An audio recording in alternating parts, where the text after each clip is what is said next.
Sheena. Here on guitar is Steve, and we're going to be playing an original song called The Well.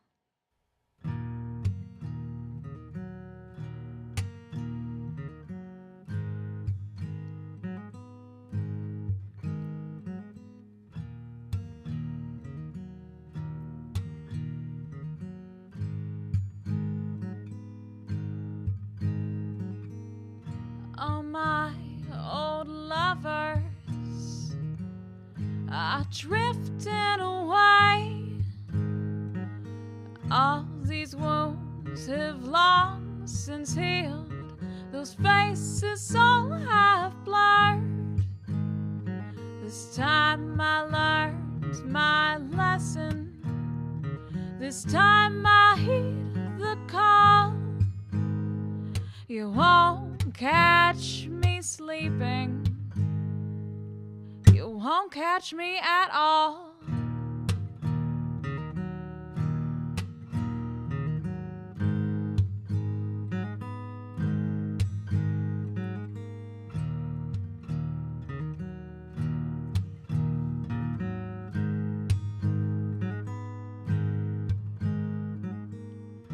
Where did you come from with your eyes made out of ice?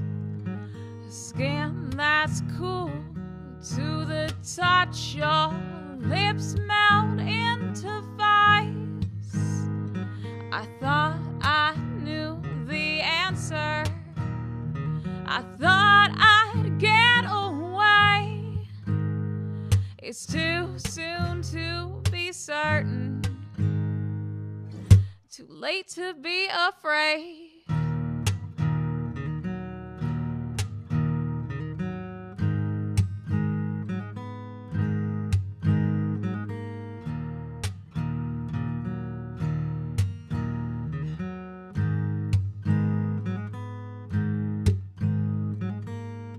Every day I take a stone and try to fill that well.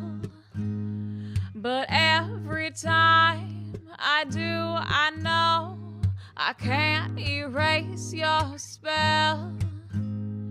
Every day I take a stone, I try to make amends. But this curse you put on me is a hell that never ends.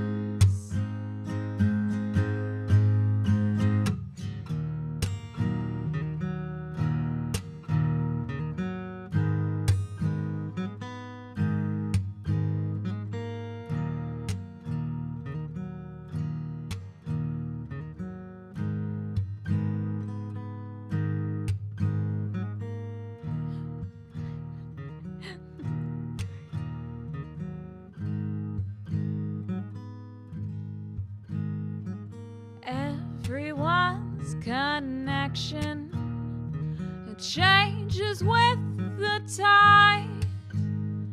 And every sunrise in autumn isn't home enough demise.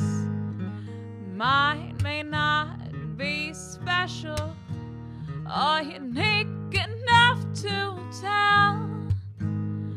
I still recall those feelings. I still drank from that well. So how about sharing with us a little bit about where you're at in your life right now, Sheena? Oh gosh. Well, a lot has changed since the last time I talked with you here. Like a lot of stuff like for the better.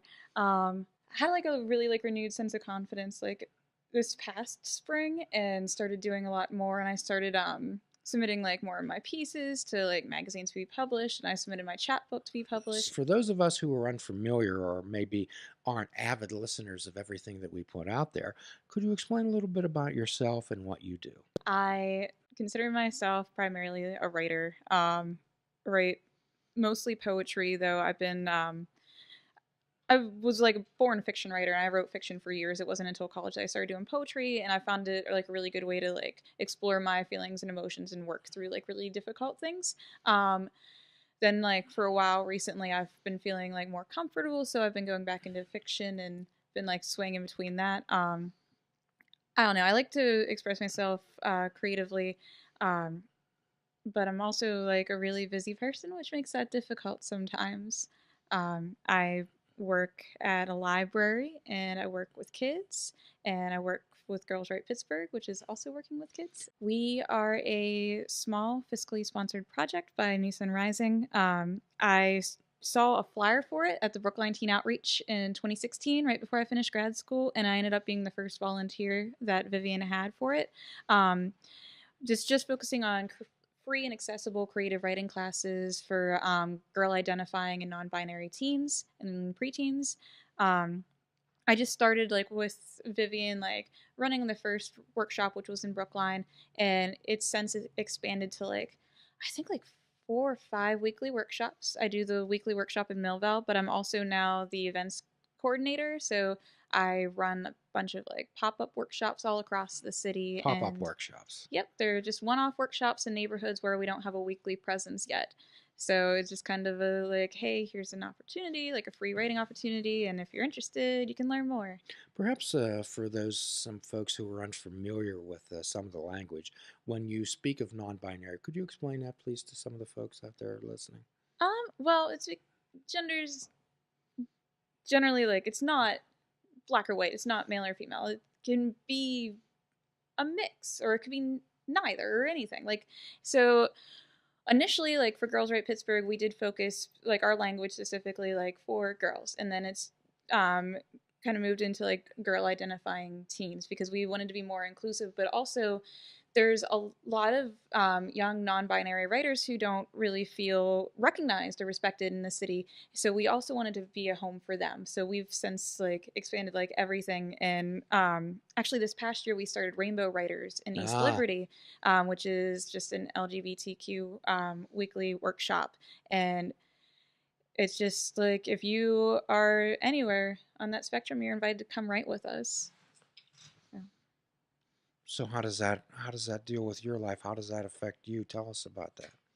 Like how do the weekly workshops affect Yeah, me, how, or how does that add to your life? What does it do for you? um well, I it really gives me like a reason to keep doing like what I do. Because sometimes like I said, like I've been like feeling a lot of stress lately. And a lot of the stuff that I do is on a volunteer basis. So I spend several hours a week doing Girls Write Pittsburgh like prep work, promotions, and in the workshops themselves. And it's as at this time unpaid. Um, and sometimes that can be like very tiring. But then like every Monday night when I go into the workshop, and my writers are like so excited and they share their work with me, or like I got like a text the other day that was just like, oh, I spoke with like a parent of so and so today, and they were just like, this is he was like crying because like it made so much of a difference in her life. And that stuff like really motivates me because I didn't really have programs like that when I was that age, and I feel like it would have really helped me a lot. So to be that person for someone else is really cool. Hmm. So what you're saying is that you're making a difference.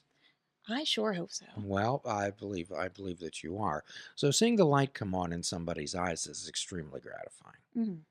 When you see somebody actually get it and Yeah. help somebody.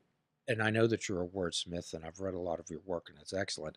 So a lot of people are unable to express how they think and they feel. All right? So sometimes we do this little exercise about. Did you ever have a dog, Sheena? No? Okay. How about you, Steve? Depending on who you asked, it was either Ginger Snap or Kiki, Ginger Snapper Kiki. and then the Okay. other one was Cipher. Did you love your dogs? Yes, I loved them both very much. Okay. Definitely not one more than the other. Okay. So people who have pets, why do people name pets? Why do people name their pets? Honestly, I've never had a pet. Okay. I would love one. I can like I've played with other people's pets, and I can like feel like the connection that Yeah. like humans can have with animals. And So I think that's a way to make them familial, is when you donate to them name. so what we try to do, we ask people to say, well, if you'd have never given your dog a name or your pet a name and they ran outside, how would you call them back? Okay, so this is the kind of thing that Sheena does. What we help people do is being able to accurately label and describe their thoughts and feelings, because if we can't, they can get away from us too, and then we become anxious, fearful, and afraid. And if we're able to label and describe them, we have some type of power over them. So I'm kind of getting the impression what Sheena helps these young ladies do is empower themselves.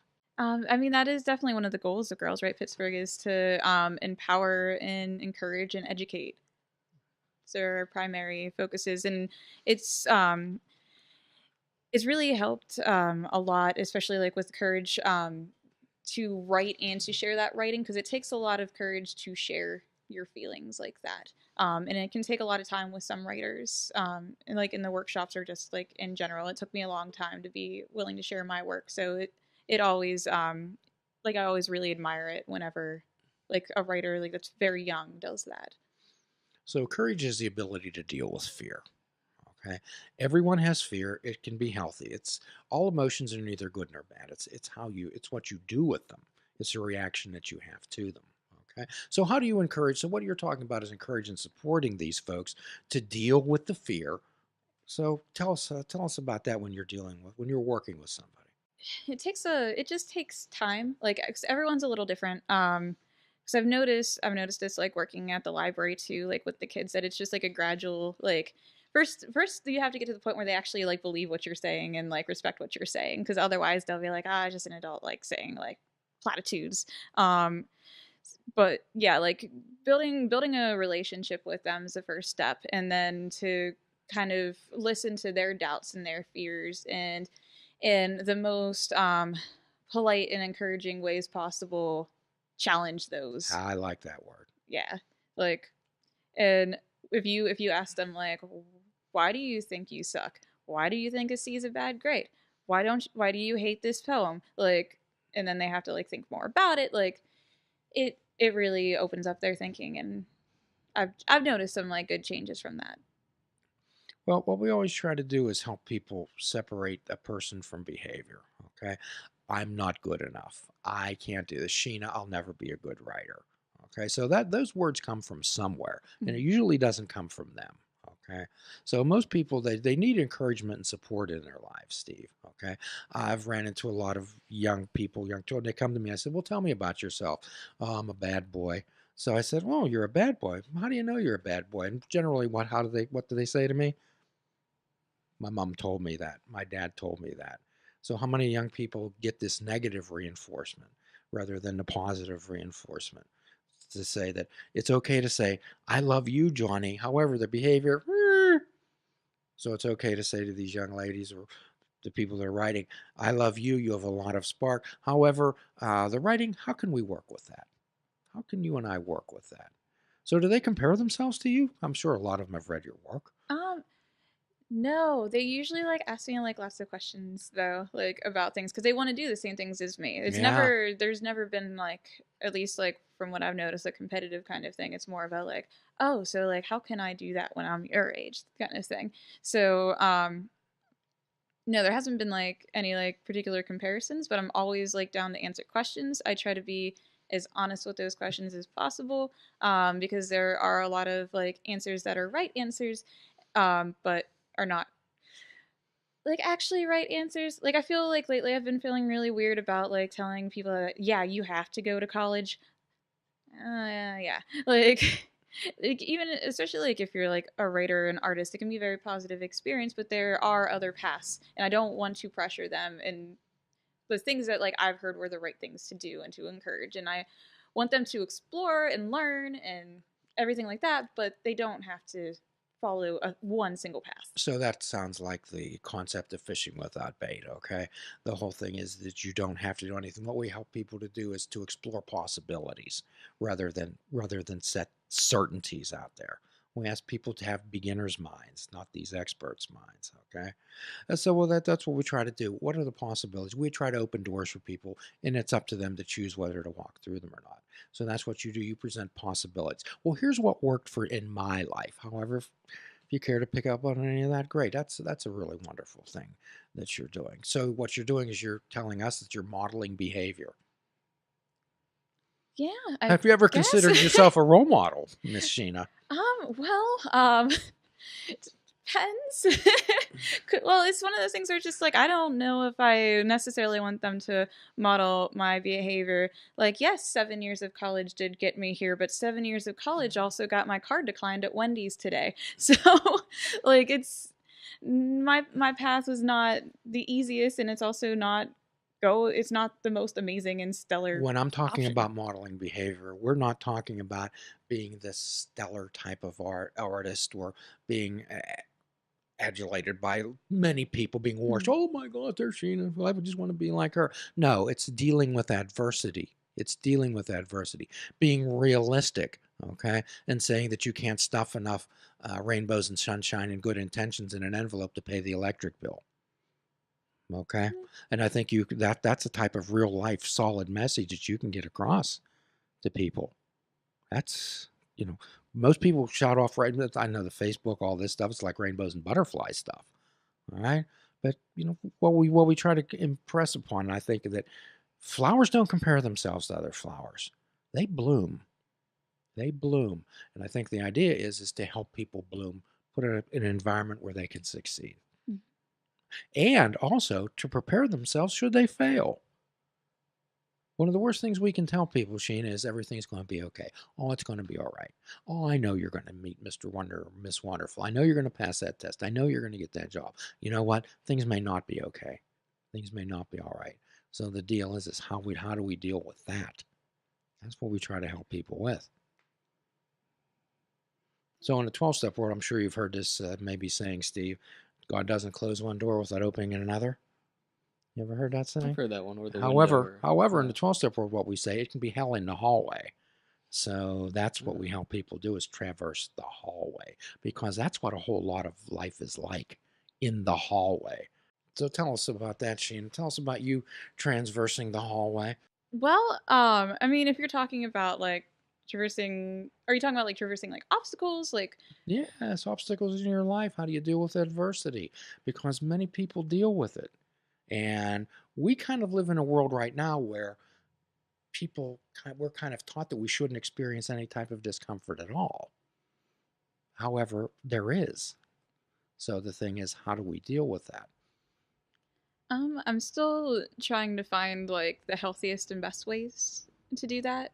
Sometimes I'm good with that, and sometimes I'm not. And it also depends on like what the stressors and like adverse issues are. Um, like I've said before, like a lot of like emotional things I just deal with like my writing and sharing my writing and things like that. It's always been very therapeutic for me. When it comes to like more like physical obstacles and situations, it varies a lot. And I've found that I will tend to overwork. To either like fix that or forget about it. Like one of the other or both at the same time, and then you just kind of burn out. And then I'm like immediately just after I burn out, I'm just like, well, I just got to do nothing, watch Dragon Ball for a week, and recharge. Yeah, and then just kind of like reset, do a to-do list, and figure out like what I messed up and what I can do. Most things in life, Steve, can be divided into two columns: things I can control and things I cannot. And we spend most of our time, this is where a lot of depression and anxiety come from, when we spend all this time in dealing with situations that we can't control, and we try to. There's an old saying, if the cucumber's bitter, throw it away. Okay, but what do we think about? Is that what I've been doing wrong? Maybe you've been eating too many cucumbers. Well, what we talk Or about not is, enough. why did cucumber get bitter? Who made it bitter? Did he make it bitter for me? But then we think, well, maybe the next bite won't be bitter, and we take another bite. This is with people, places, and things. We continue to put ourselves in positions to be hurt. We really do. Mm. So if we don't know what to do, which a lot of times we don't, I'll bet you know what not to do. People always Eat know the No. People know what not to do. People always want to make things better for you, don't they? So the whole idea is, maybe if we can start off with, how can we not make things worse? If we start off at that point, perhaps that might be a good launching pad for us. Good launching pad. So tell us a little bit about you two's collaboration together. Tell us. Do you want to start, or? Sure. Okay. There's a collaboration right there. I Very conciliatory. I didn't really work too closely with like any musicians like one-on-one until like I met like Steve and our friend Shadow, who I both met at the Brookline open mic, and because like I didn't know how to play an instrument. I was in choir for 12 years and sing for many years, and then one night I was at the mic and was like, I'm just gonna do it, and just like sang like a cappella, and it I really appreciate like how like patient like you guys were with me, because like, and I still like have like struggles because I'm not very like natural, and I'm still like getting used to like when's the right time to start singing. It's so much harder when like you do it in practice, or you do it like with the CD, and then like you're on stage like I forgot how to do anything. Yeah. Now that happens to all of us. Say more about that, Steve. I just remember the first time that I did anything music. I believed I could sing when I was 18, and I had convinced Shadow to do an open mic with me, and we were going to do a Beatles song. And it was a Beatles song that I knew really well. It was I Am the Walrus, and I was like, this is a good open mic song in my head. And I got up to there to do the song, and I think I asked him like 3 times, like, wait, do I start now? Wait, do I start now? Like, and then we finally started, and I was like, okay, now I can kind of hear the song coming back to me, and then I forgot all the words. So like I think it was Yellow Matter Custard is how far I made it up to, and then I was like, how does the song go? I forgot. And then we started like 3 times. It was probably the most embarrassing thing that's ever happened to me on stage, aside from when I was in kindergarten and I dressed up as the Sarah syllable of the cerebellum for a presentation about the brain, and let's not get into that trauma. That was, I bet there's video of it somewhere. I'm sure of it. But the point is, like, we kept trying, and I was like, I walked off stage, and like 5 minutes later, like, this was pre-smartphone or anything, so like I had no way to quickly reference like what are these lyrics, and then like the entire song like clicked in my head. I was like, yeah, it was just a matter of being like under that pressure. So you came back. You did come back. I came back. I didn't sing it ever again, but I did get back on stage at some point. So yeah, it wasn't really too hard to be patient. I think it's a struggle we all go through. I still appreciate it. I don't know. I feel like I've gotten better. It's been a couple years. Like, oh yeah.